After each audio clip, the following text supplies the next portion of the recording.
Artem Chupryna, game lead from Quali, Pavel Istomin, studio director of Joy Game, and Ozhan Kamberli, head of gaming, and he will moderate this panel. So, and the topic will be Game Publishers Guild. Thank you.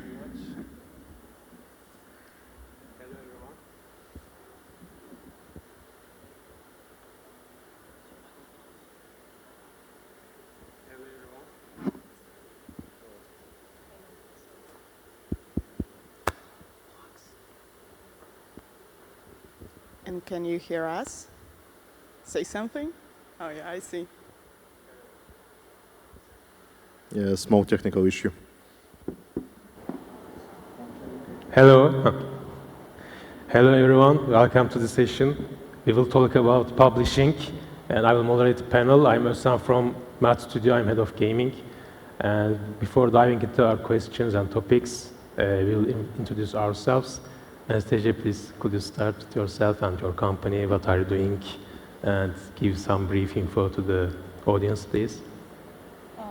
Come again, because I can't hear. Okay, could you introduce yourself and your company, please? Sure, my name is Anastasia. I'm business development manager at UpQuantum, the publisher of mobile free-to-play games, mostly casual and light mid-core mobile games. Thank you for having me here and for the opportunity. Really happy to be a part of this panel discussion. Thank you very much. Hello everyone, my name is Pavel. I'm studio director at Joy Game. I'm responsible for in-house development of hybrid casual and mid-core games. But as a publisher, we are working with all type of mobile games, even hyper casual still. But our focus right now is on more complicated games, at least hybrid casual. But we believe that mid-core games should rise a lot. And at the same time, we are working with other types of games like PC games, VR games, and so on. So I'm glad to be here. Thanks for the invitation. Thank you, Artem. Hello, so first of all, thank you to be here. I hope it's going to be interesting and useful for you. So my name is Artem. I'm a game lead at Quali, joined company like 3 years ago as a publisher manager, and then switched my role to product side, and right now work more with a game developer to help them to ship their product on the market and make it more successful. And happy to be here. Thank you very much. Okay, let's start with our first topic, which is very hot actually. It's about European Union and Digital Market Acts, which is introduced recently, which prevents kind of monopolization in Europe stores. So what do you think about it? Do you have any plans or strategy already implemented, and will you use alternative stores in response? I can start. Sure. So I believe this act may be beneficial to the industry in general and the market, as it can not only stimulate the competition, but also help the familiar platforms, stores change and evolve a little bit. Still, the drawback for newer players here is that the users are used to both Google Play and App Store, and they trust those platforms. So it will take time and maybe significant, as well as a lot of efforts to gain this trust and build a platform as popular as the ones we have now. For now, we do not have a case of such a successful platform competing Google or Apple in tier 1 countries especially. So I can say that we do not face any issues in publishing process. Truth be told, the process is the same as it was. And you should not worry about it at all, as all the possible issues can be adjusted here. So that's all. Perfect. I would say I have mixed opinion about this topic. The initiative itself is really great, and thanks for European Union government. They they try to do really good thing because it's what people usually suffer. Because let's say if you compare two platforms, Android and iOS, Android users are much more flexible. They can use different options, different stores, and on Apple you have no such flexibility. If you want to install something, something alternative, you need to be a really skilled person. So I think it's the step in the good direction. At the same time, Apple did everything possible to prevent this. Because let's say one moment, like if you want to open this alternative store, they will count all installs in Apple Store and in alternative store, and for installs above 1 million downloads, they are going to charge you. So it's kind of interesting step from Apple side, but I think we will see some actions in the near future from European government, and I think after this case, other governments will take some actions inspiring this act. So I think it's really good for the whole industry because the idea is good. But I think we will need to wait for a little bit, 1-2 years, and we will see how the environment changes, and it's really great. It's really interesting, I would say, direction of the market, but don't forget that the main source of income right now is still the USA, where this doesn't exist, at least now. So I'm curious what will be in a couple of years. And the second one, it's still like two main players right now on the market, which bring the main source of income. I would say it's good for the small businesses who are trying to, let's say, create something new for developers, for players, of course, because I mean it's like a health competition. I mean competitors, so you can choose the better option which exists on the market. But I would say it's still we don't see like a huge increase of these new stores. Right now, we see, let's say, potential new players like Amazon, Netflix, but it's still like a small chunk of revenue globally. So I would say for developer, there is nothing to worry about, at least for now, because anyway, iOS, Google is the main, let's say, platform where I can push our games. And plus, don't forget, we still work on hybrid, let's say, ecosystem where the ad-driven is more, let's say, dominate compared with EAPs. So mostly it's going to be impactful for the only EAP-driven titles. And for the main players like gatekeepers who will lose their commission. But for now, I would say there is nothing worry about, and overall it should be a good boost in the future for the ecosystem, for the digital market at all. Thank you very much. So in theory, it's good to have multiple variants in this case, but in practice, we will see how it works because it's a very new concept, and the other stores are very small compared to the big ones. But it's good to prevent monopolization, as well as I think. And let's jump to our next question, which is about publishing new games.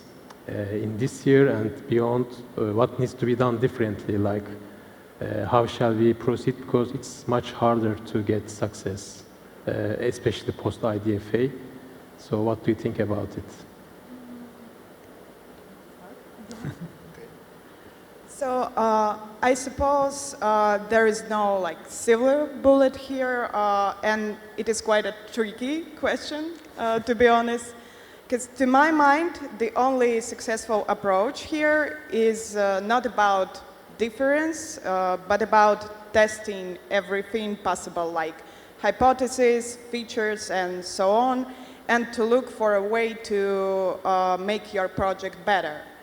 There are a lot of unknown unknowns on the market, like we can face a situation of Android applying their own IDFA policy or something like that, and such things may change the process or approach to publishing in general. But still, the only way here is to be ready to adapt, as always. That's all. Okay. From my side, I would say the environment changed a lot comparing to 2020, 2021. And I think the period when we saw really low CPIs, like 5 cents in US on iOS, they are done. And I think the situation will be more and more complicated in the near future. Because I don't believe we will face the same situation again one more time on current platforms, like very low CPIs, very high revenue on the D0, D1. I think what studios need to think of from the very beginning, let's say, how they are going to attract organic traffic, how they can make game viral.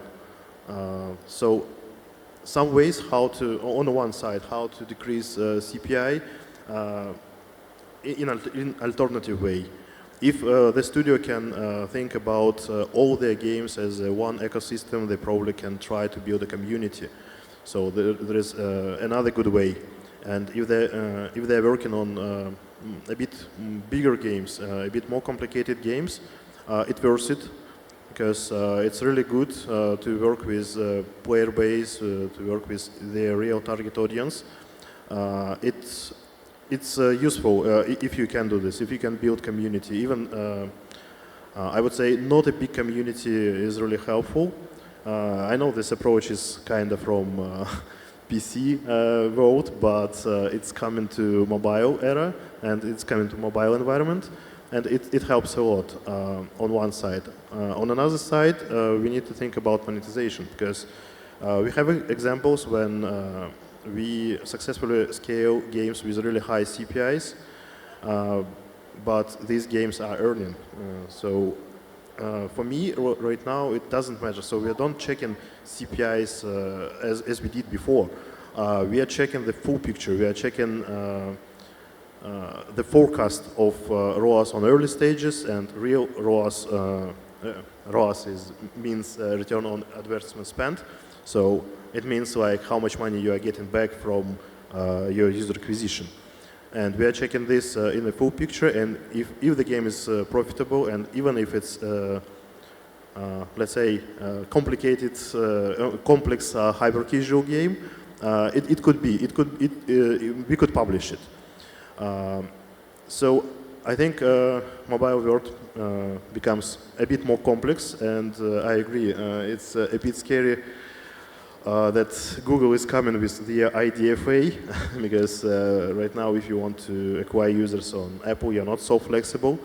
You don't know so much things as you can find out on Android user acquisition. But Google promised that they will be not so tough with this change. But it will change the environment. And I think it will be another challenge in front of our industry. But we will find a way. We are creative people. Thank you. I would say the results will be the same. Just focus on the quality product as well, and always think about the players, what will be engaging for them and attractive. Based on that, also, I would say just invest a little bit more time on pre-production, just to understand what's your monetization strategy, what is going to be, let's say, the meta, end game, and so on, just to make sure that you have enough ideas to make the house, let's say, live ops, and make it, let's say, way longer and more, let's say, accurate. Not just push like it was in the past, like hyper-casual approach, just push it 1 week, 2 weeks, okay, you get some money and that's all. So right now you need to focus, this is like the long-term marathon of production.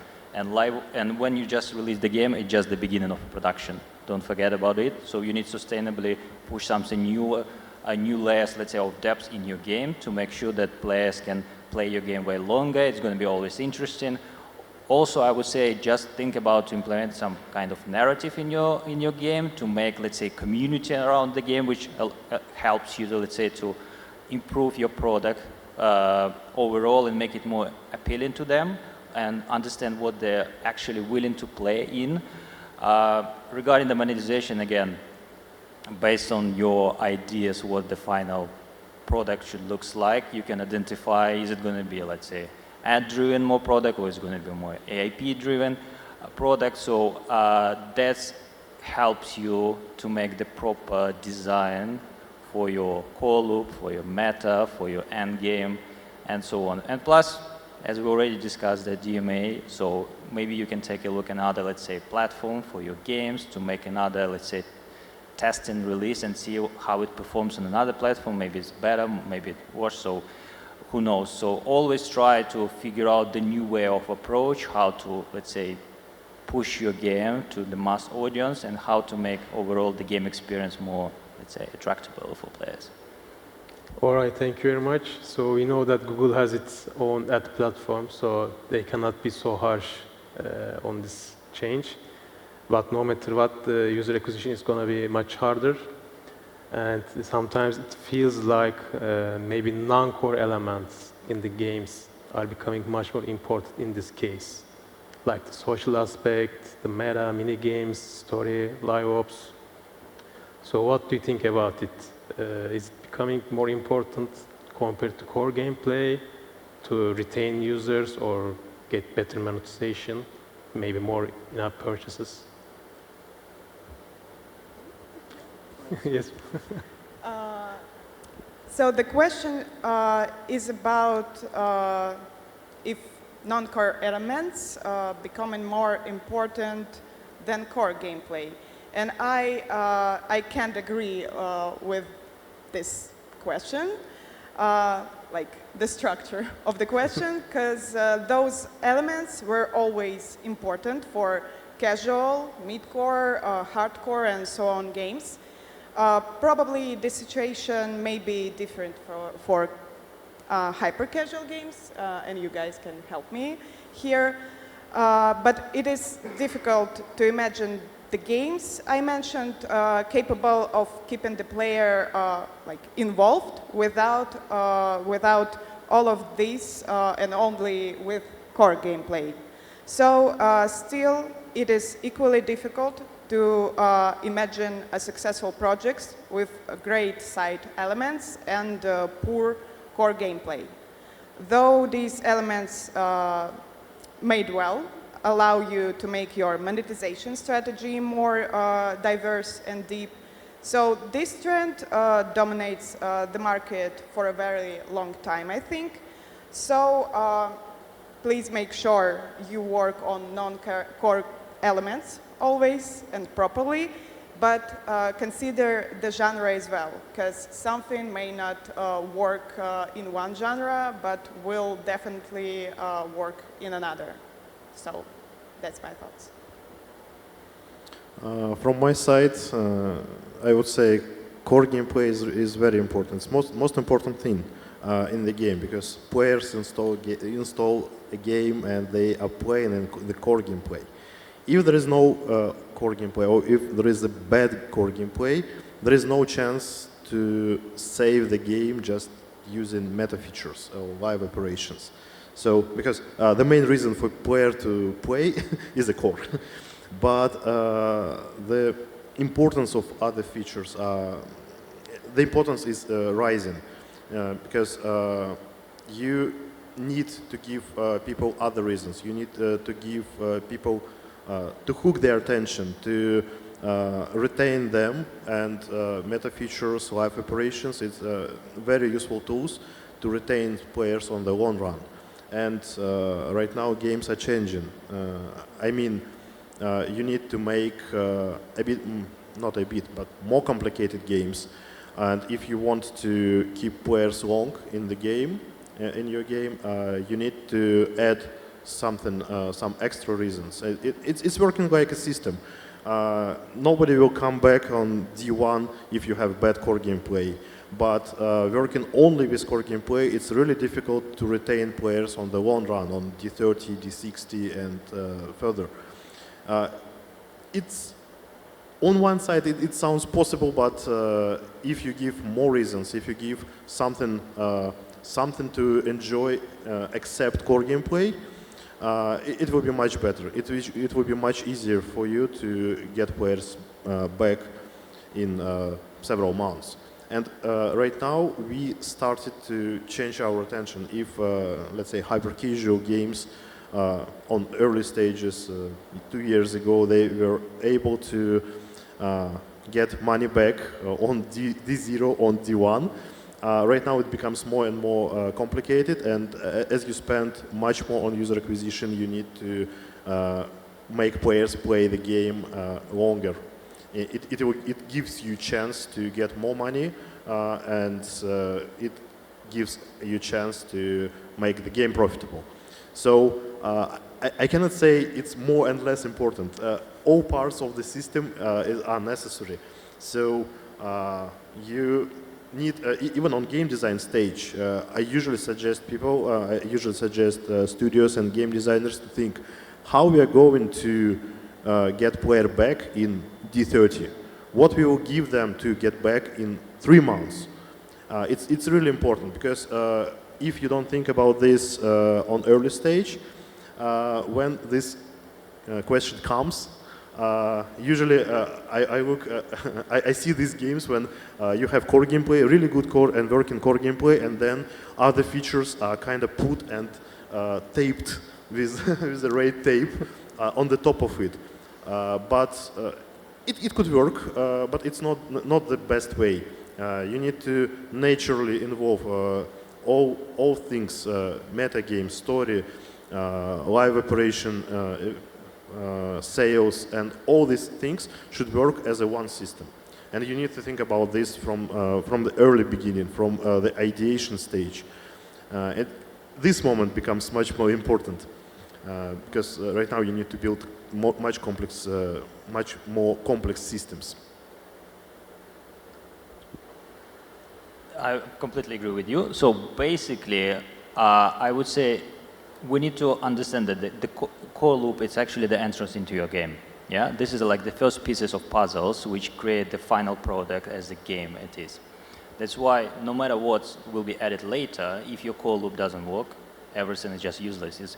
It's wasting of your time. So once you finalize, polish, and maximum level your core loop, everything else adding like pieces, like new layers of like a new flavor of your gameplay experience.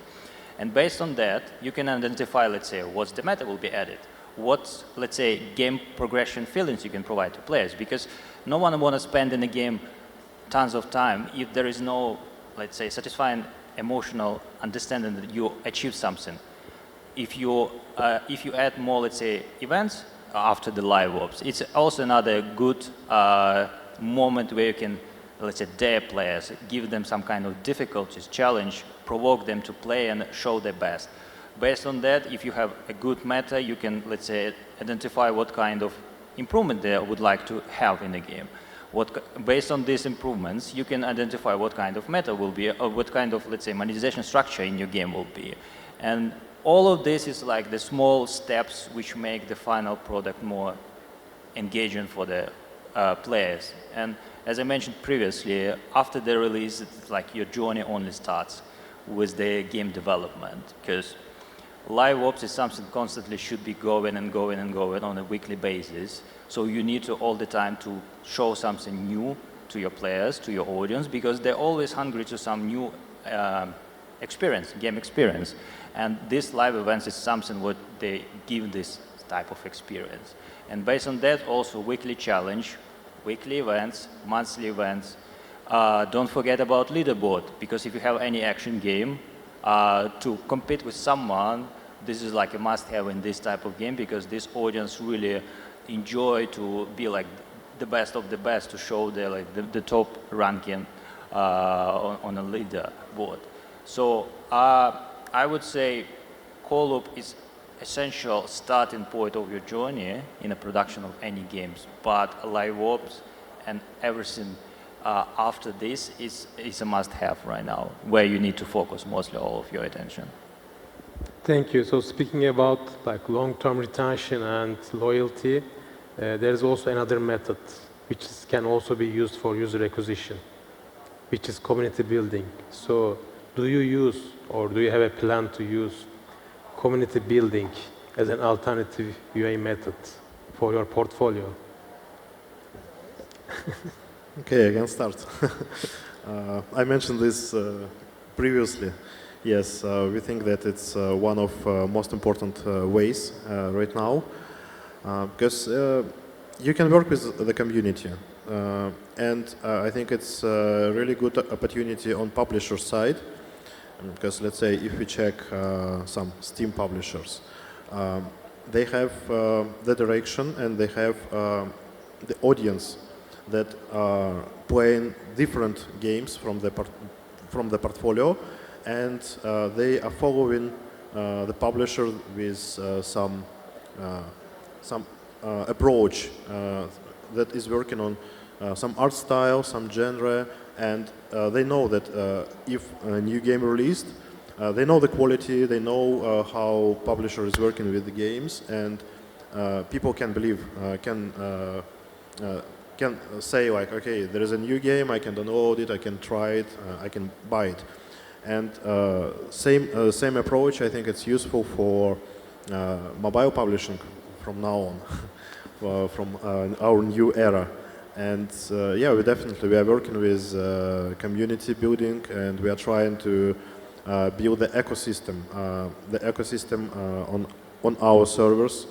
And we recognize this way as one of most important things, because we can work with community, we can show them, we can give them something unique, we can present them games on early stages or some new updates much earlier, and we can get their feedback. And we are trying to involve community even into decision making. I mean, we ask them what they want, what they would like to see in the game. Yeah, in most scenarios, we are talking about mid-core games, but even for hybrid casual games, sometimes people bring really interesting ideas to the table. We will not implement them as is, as they were suggested, but we are using the community to work with them, even to motivate them to share their ideas, their feedbacks, the bugs they found with us.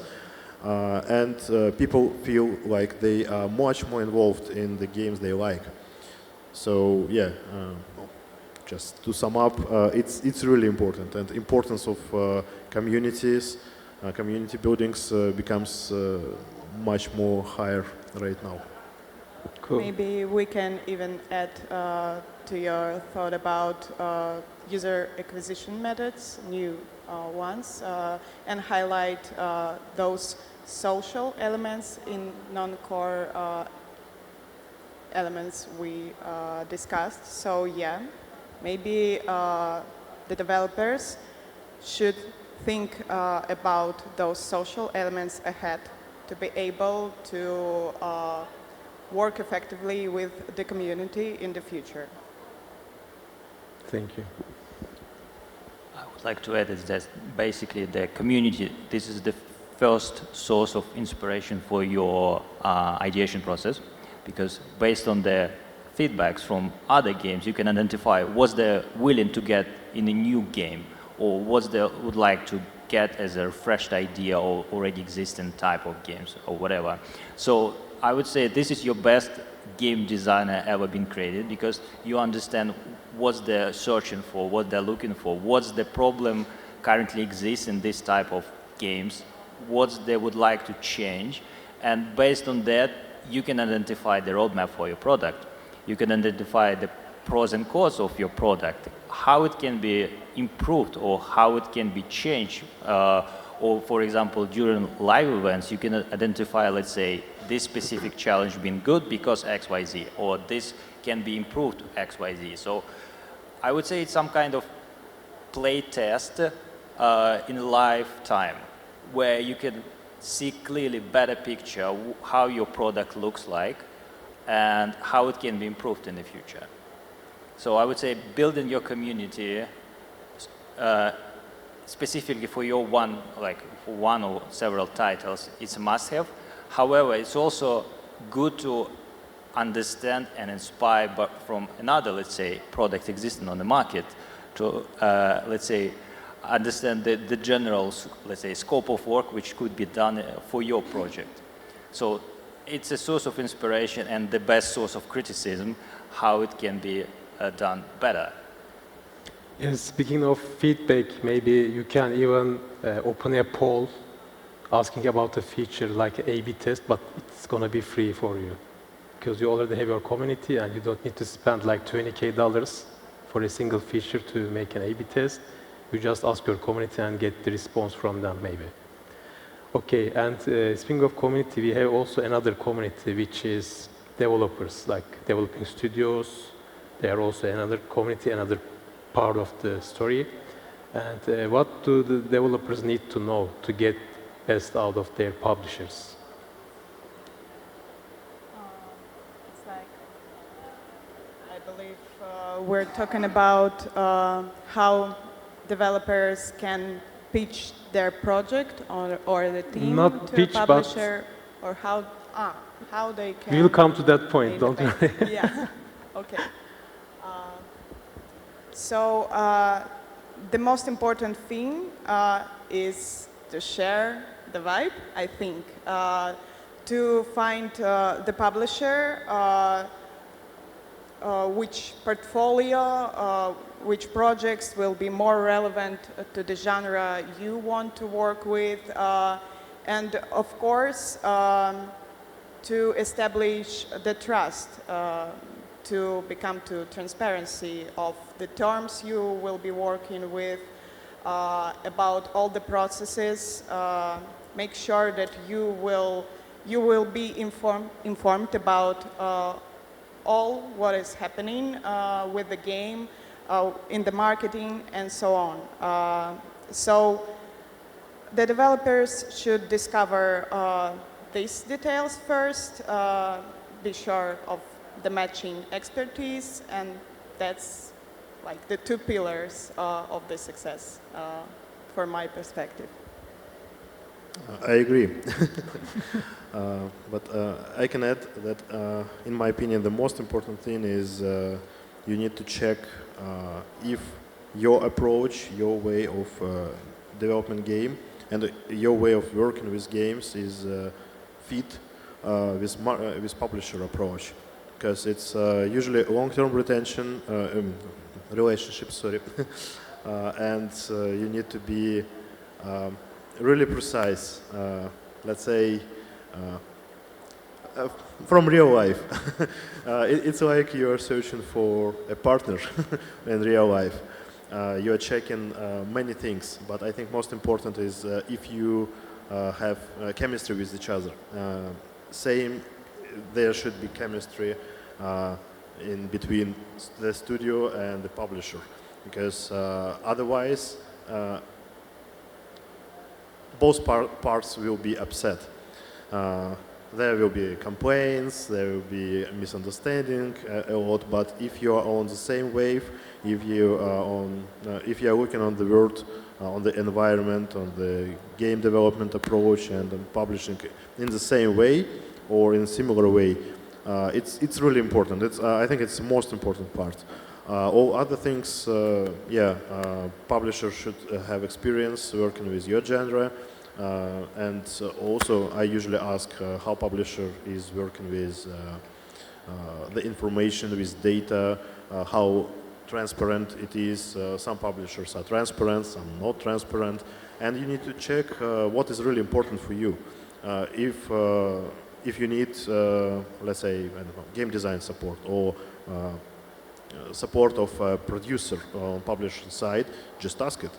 Because it's much better to talk about everything before. And you will not upset, in this case, publisher will not upset, and you need to check all things and just ask openly. Like, hey guys, we need this part. Or, I don't know, we need localization, we need production support, something else, we need data support. Because, let's say, studio has no data analyst. Ask it. If answers suitable for you, you can move forward. If it's not suitable for you, there is no reason to continue. So it's just like normal relationships. We need to speak from mouth. We need to ask questions. There is nothing to hide. Just try to be as open as possible and ask everything that warns you, and then make a decision. Following the first part of your speech, we can say act out of love for money. I would like to add is just basically the clear communication and honest communication, and even more important, it's expectation. What you're expecting from your publisher and what publisher expecting from you as the developer. So you need to clarify everything from the beginning when you start to discuss any future project. What's the timing, what's the delivery scope of work will be, and if you have any, let's say, moment, situation which should be supported by publisher, you need to identify this. If you need expertise with marketing analyze, just highlight it straight away. Publisher are always happy to share all the information which possibly can be getting from any sources and share with developers to make sure they have enough, let's say, information how to improve their product. If you need any support with creatives, with the game design, also highlight it straight away. There is no any problem which can't be, let's say, resolved by collaboration between developers and publishers. So this is the teamwork. And if you have something to discuss, if you think it should be something improved, you just straight away highlight it and discuss with publisher how it can be improved. So I would say expectation and communication, this is like the core pillar of any business relationship. Without it, there will be a problem, 100%, guarantee from my personal experience. So tell straight away what you would like to have and what you need, which kind of support do you need from publisher. Thank you very much. I think it's really important in terms of experience, know-how, and data from the publishers for me. And so how should a developer make a game or team pitch to a publisher that could be appealing and cut the deal? Here we are, finally. To begin with, first of all, complete a list of potential publishers, sorted into relevant and irrelevant ones according to the genres or project they have in their portfolio, as I mentioned. And first of all, reach out to those who your projects may interested the most. Then establish the first contact, depending on the format of your pitch, whether it be a conference like this or just email thread. For offline events, first you need a prototype that can as quickly, as clearly as possible, demonstrate what your game is all about. Try to make sure that the build looks as good as possible. And furthermore, you need to be prepared, be ready to explain simply and precisely what exactly happens in your game, how it works, what is the unique features, interesting finds, what is the setting. Be prepared to answer like whole avalanche of questions. And overall, it is important to show that you have a vision of how the project will develop in the future, what steps you're planning to take to improve it. Let the publisher know all about it, and it will be like a half of the success. So that's about conferences. I can add to email approach, but I will give a speech to my colleagues. Thanks. From my perspective, we need first to divide a little bit game pitch and the team pitch, because sometimes studios can search for just publishing a deal for a game. So it's one type of pitch. Another one is a partnership when you are searching for long-term relationships based on your team capabilities.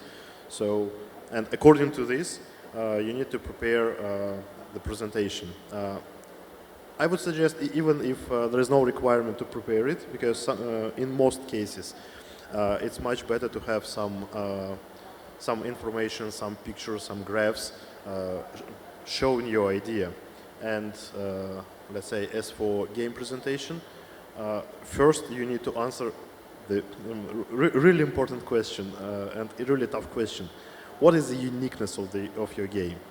Just, I think everyone knows elevator pitch, but try to make it. Try to check your pitch, because to be honest, I think many people make a decision on first 5 minutes. So if you can put the uniqueness of your idea and describe your idea in 15 seconds, in 20 seconds, it's like 80% of job done. But out of your elevator speech, publisher or anyone who will listen to your pitch should have a clear picture of your idea of your game. Let's say, I don't know, World of Warcraft, but in space, StarCraft. Yeah. So something like this. Try to make this picture, and then you need to answer other questions, other important questions, like how you're going to retain players, how you're going to monetize players, how you're going to support this game.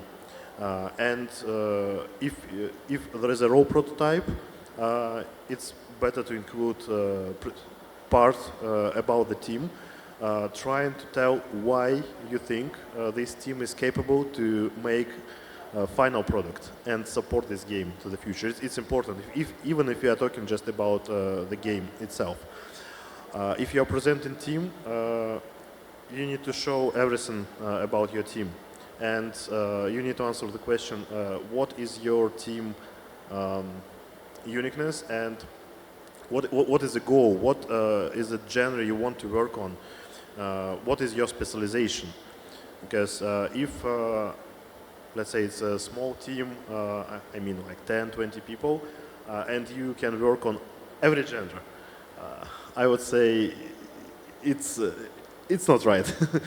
Because we, from our perspective, we are searching for people who have experience.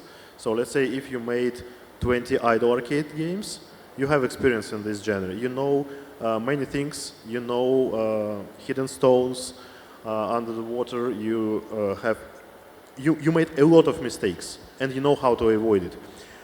If you made 20 games of different genres, most probably you are not so experienced in every genre. So for me, it's increasing the risk of failure. And yeah, when you present the team, it's much better to answer the question, what is your specialization, what is your main experience, where it is. And according to this, you will be searching for publishers, because publishers have their own expertise. You shouldn't go to hybrid casual publisher with mid-core idea. You can try, but I would try it on the second stage if I don't find mid-core publisher, because the approach is different.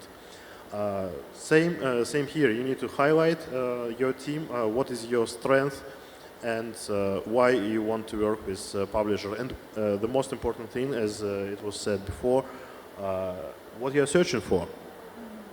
Why you need a partner, and then you present it. So yeah, Andrei. Oh, sorry. Artem, what do you think? I would say for developers, first of all, you just need to identify your ideal publisher, and doing this is basically pretty straightforward. Just check their portfolio, what they already released, and how it was successful. Based on that, as a developer, you just need to prepare the pitch doc, which will be basically the advertisement you as a developer and as your product, I mean, what the potential hit games could be. Based on that, you just need to split your publishing pitch on separate section, which identify the simple summary, short bullet points, this game XYZ, this core loop, again, simple explanation of your meta, monetization strategy, the more important, and the roadmap, let's say. Then you just need to describe you as a developer, what are your expectations from the publisher, if you need any help, which one, if you need any budget, which one, what's the roadmap, when it's going to be delivered, what stage is it, and then you can go to to any publisher which you think will be beneficial for you and you fit perfectly regarding the genre, the type of games, and then pitch this. So it shouldn't take like hours and hours to review. It should be simple presentation, few slides which explain briefly everything what could be done. Because actually, if you can't, let's say, catch attention with your future games in, let's say, in a couple minutes, how are you going to sell it in the future? So it should be precise bullet point, like a short 30 seconds advertisement. This is the game, awesome RPG, which you've never seen before with this specific experience. After that, you can, let's say, go more deeply in details, what will be in your product and what you're looking for from the publisher. So I would say just make it simple, fast, precise, with a key bullet points about your company and about your future awesome product. And as a developer, you also need to explain what your previous experience are, what's your achievements, and if you have any portfolio, straight away to put it. Because if you have just good idea, it's awesome, but it's a risk if you don't know, can it be delivered or not, if it's a junior developer or not. So it's also some kind of tricky points which the publisher always will start to ask you, I mean, what you've done before, I mean, how are you going to do it, what's the timing, because if you don't know anything about the background of the developers, the first question is the timing is accurate. If yes, then it's good. If not, it means that the budget increasing. And if it's increasing, on how much? And what, let's say, the contingency you need to have for this. So all of this should be covered in your pitch documentation. May I add something about team? I think one of the most important things is how long time you spent as a team on game development. How many games you produced as a team?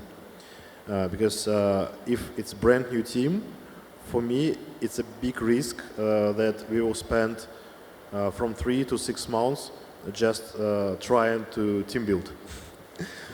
It's, to be honest, it's really important how much time and efforts you spend together as a team. And it's much better to highlight it. Yes, it's great to see each person experience and how many games each team member released before, but most crucial, most important part is how much time, how much efforts all the team spent together. It's what makes team. Yeah, and also I would like to add that as a developer, you just need to understand your product. What's the final, let's say, product will looks like? What's the picture in your head? Because sometimes I saw a lot of situations like publisher will help us to identify what the matter will be. I mean, okay, but in this case, you're going to be mostly as an outsourced company, but you are, let's say, the key role in this production cycle. So you are the main designer, and we as a publisher, we just support you, boost your performance, but not identifying the product, let's say, instead of you. So if you have the clear picture what the final, let's say, game will looks like, that's the right direction. If you don't know, I mean, just prepare a little bit better, because this is going to be the first question straight away from publisher. What's going to be in the game, how it will looks like, what I can achieve, let's say, on day 30 as a end game experience, and so on and so on. So just know your product, and then if you know it, then try to sell it in the most efficient way. And I believe we didn't mention if the developers have any metrics. If you do, please share them.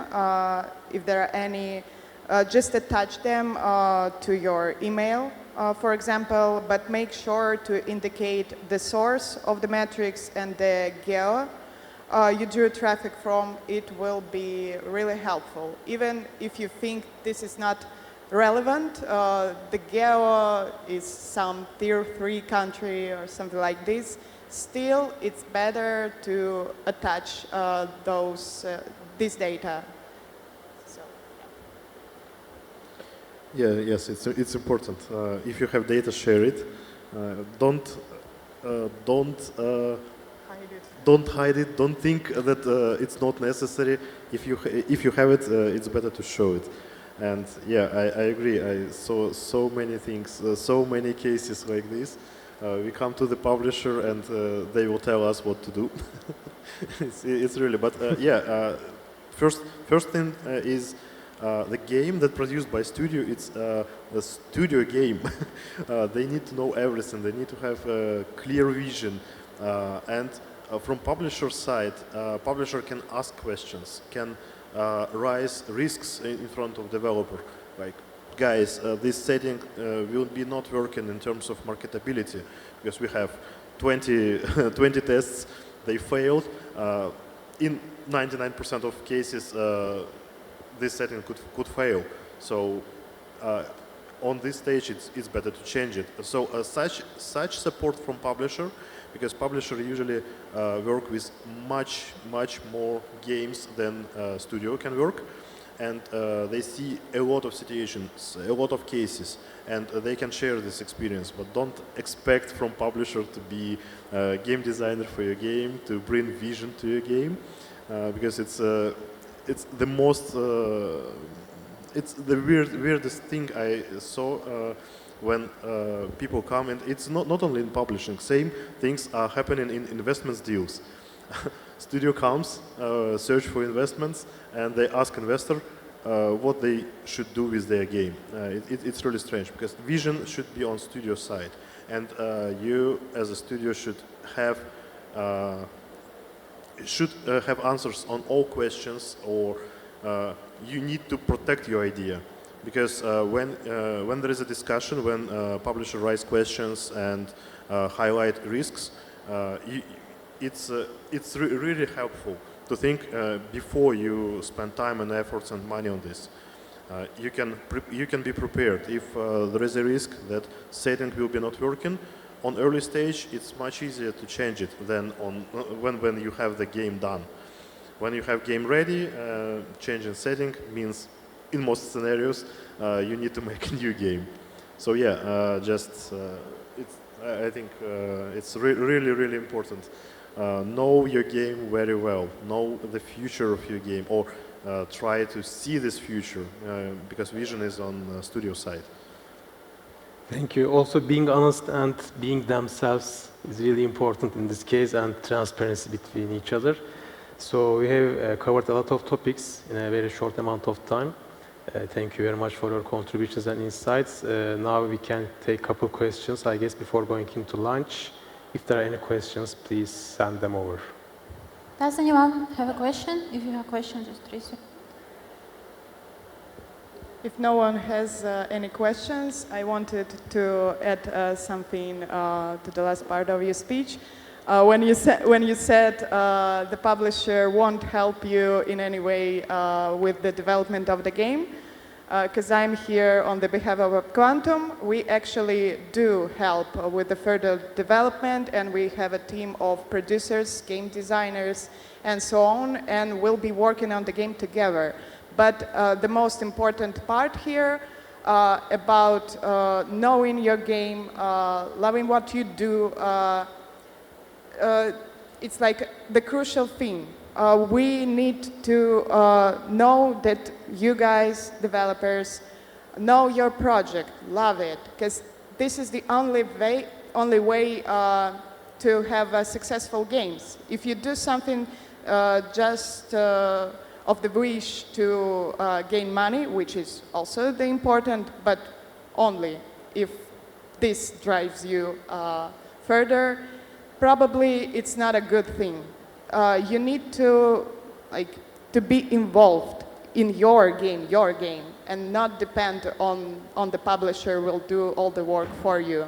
That's what we're talking about in the first place, I guess. It sounds like a pain on publisher side. And I would say no publisher will say we are not going to help you. If studio needs help, publisher will help. I can be sure any publisher is doing this. If studio needs support, let's say, I don't know, with SDK implementation, publisher can ask technical team to support, even sometimes our developers help for some difficult with some difficult issues. But yes, the main idea is first of all, it's your game. You need to know it very well. You need to protect it. You need, I mean, you need to know everything. You need to be sure that your idea is great. You can take market. You can take people. You know how to work with them, and publisher is will help you. We'll ask questions, we'll connect game design team, production team, team of producers, but don't expect someone to tell you what to do. I think it's most important. I hear it from everyone. We are trying to tell this in different words, like 3 times or 4 times already. But yeah, it's most important. It's really pain when people don't do this.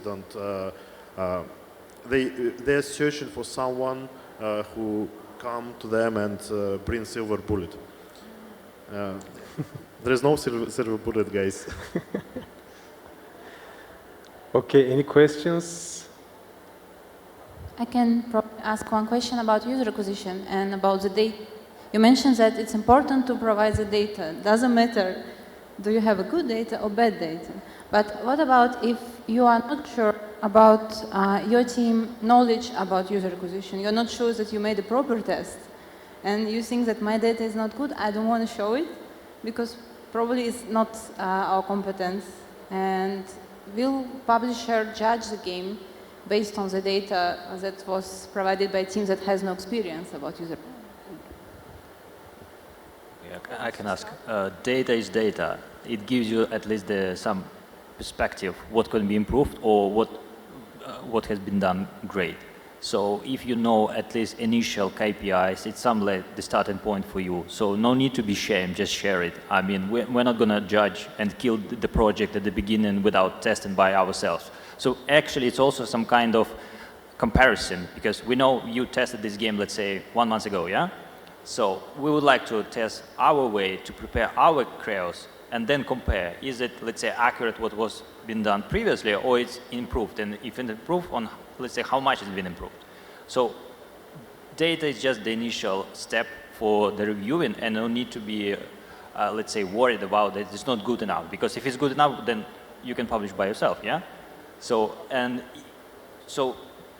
publishing in this case, not going to judge you based on the initial data. It's just the, let's say, KPIs which allows to make the more accurate and right decision of this project. So maybe you can recommend how developers should show the data, how they should explain, how they made the test, like what detail about the initial test Pretty straightforward. Timing, geos, creos, the best one performed, let's say, and the worst one performs. What's the CPI, what's the playtime, day 0, let's say, and retention day 1. If it's been done, let's say, for during a week, you can share more, let's say, data. If you have any level funnels, just to show also where is the drops, where is the fails, and so on. I mean, basically, share everything, or even easier, just provide them access to your platform which you've been using during the test. It's even more easier, so all the growth team internally from the publisher side can double check from that, let's say, perspective. So should it be added in a pitch deck or just attached to the email? It can be both. It can be a screenshot. It can be just, this is the password, this is the entrance mail, and go on, enjoy. Okay, thank you. Does anyone have anything to add about this question? Yes. Don't afraid. Don't hide data. Nobody will judge on data you have. At least from, let's say, from my perspective, I will ask questions if I have, and if you have playtime, level funnel, I will ask a bit more accurate questions, like why you think there is a drop here on level 5, for example, level 10, and we will be able to discuss. But nobody no publisher will say, oh, okay, we are not going to move forward with this game without their own tests. And sometimes I had this experience, like game was tested with several publishers, and one publisher has they found way how to work with the game. It could happen, but when you have data, just input highlights in presentation and give a link for all data spec, and it will be much better than just bring an idea and say, hey guys, we have an idea, we have prototype, that's it. Because if you test it, somehow there is a good base to check, to analyze, but it's just help us to make, to check your idea a bit more carefully. But any publisher will retest 100%. Yeah, because we need to compare it with our internal data first of all, and every publisher has its own approach to testing, and the decision will be made on the data we have out of our tests. The data developers shares in the first contact, in the email, just can give a better picture, an understanding of the future steps as early as possible. And that's it. Okay, thank you. If there's no other questions, I think we're going to have a break for 1 hour. It's going to be a lunch, and after that, we'll start with another panel session. Thank you a lot. Thank you very much for being here.